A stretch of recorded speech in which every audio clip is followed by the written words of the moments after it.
এখন হসপিটালে রয়েছি, হসপিটাল থেকে বাড়ি যাচ্ছি। তো আজকে মাকে ছুটি দিয়ে দিয়েছে, মাকে ডিসচার্জ করে দিল। তো এখন বাজে প্রায় ওই 6টা কি 10-15 এরকম হবে।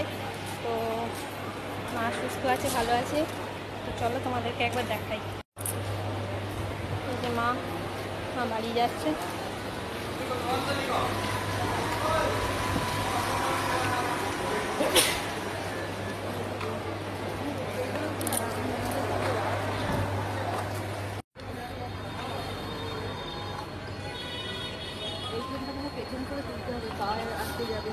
বন্ধুরা দেখলে মাকে ডিসচার্জ করে দিয়েছে। তো সবাই তোমরা প্রে করেছো, অনেক ভালো ভালো কমেন্টও করেছো, তাদেরকে আমার তরফ থেকে অনেক ভালোবাসা, অনেক ধন্যবাদ।